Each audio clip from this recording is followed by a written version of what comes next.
Top Gear, Formula Drift champion, RallyCross champion. Is there anything that you have not won? There's lots of stuff. Yeah, I mean, I love the discipline change. I love to try Baja racing and try, you know, road racing and drifting and whatever. So I'm lucky that I get to sample those things. Hopefully be competitive, but winning championships and winning races is a different thing. You have to take some commitment. So yeah, I like to keep trying. And I can certainly understand that. I'm primarily a road course racer, but I've tried a little rally, I've tried a little Legends and some motocross. What is your favorite of everything that you have done?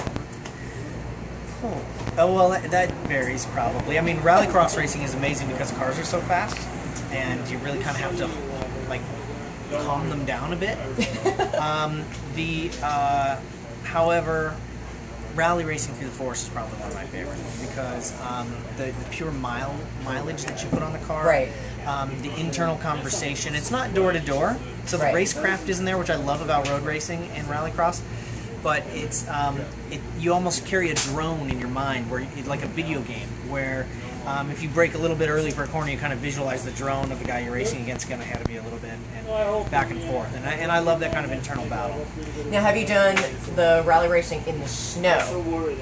Yeah, I was an ice driving instructor for 8 years in Steamboat. I didn't realize that. And so I did the snowdrift rally probably 7 or 8 times. And yeah, it was a great one. There's no studs in that rally. Right.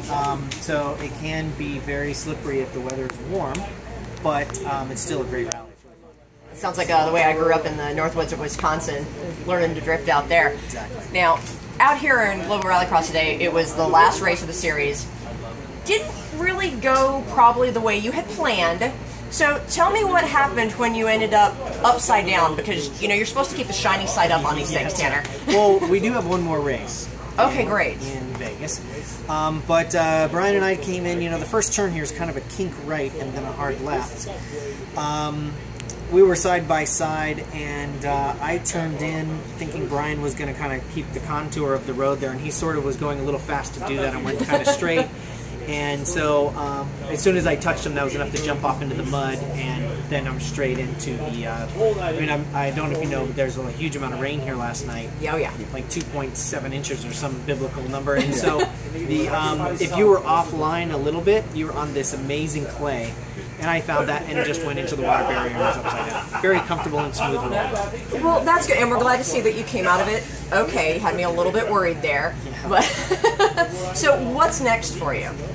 Next, I go, oh well, tomorrow I'm going to be shooting something with a rallycross car on the drag strip. So the mechanics will be putting it together. Fun. Which is why I'm first going to go buy some beers.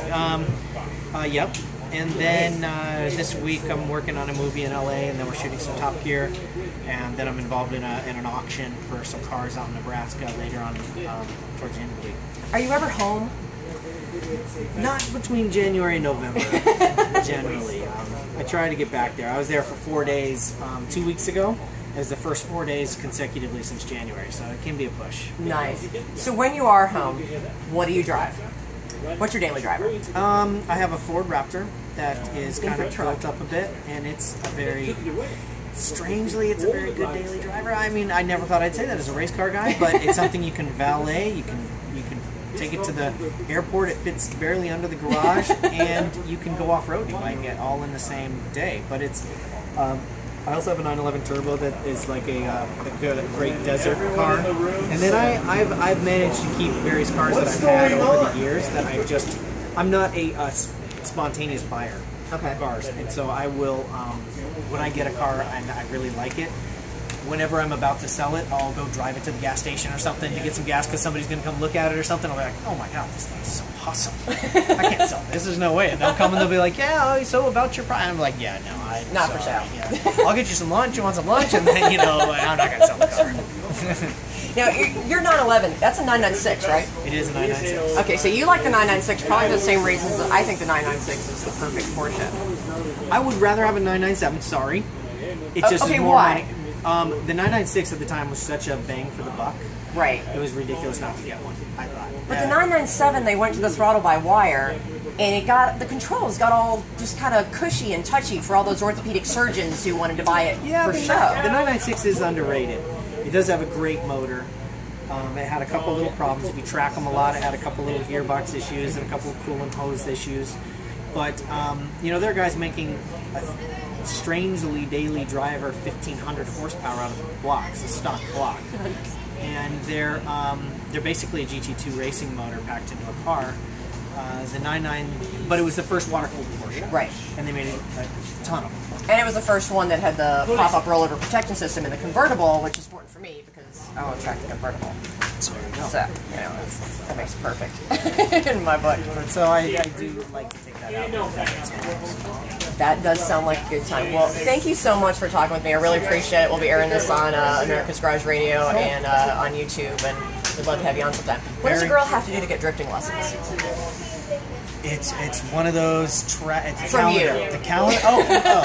Well, you know, I believe in learning from the best. I learned a drag race from Brittany and Courtney Force. You know, I've learned a road race from some of the best Formula 1 guys. You know, if I'm going to learn to drift, I'm going to learn from you.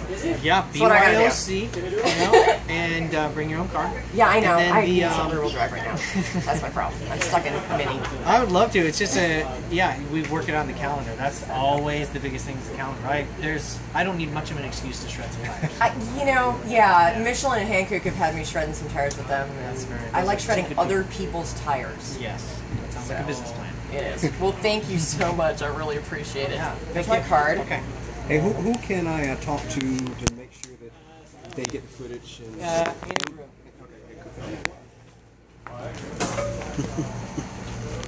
Hey, Matt, have you seen Andrew?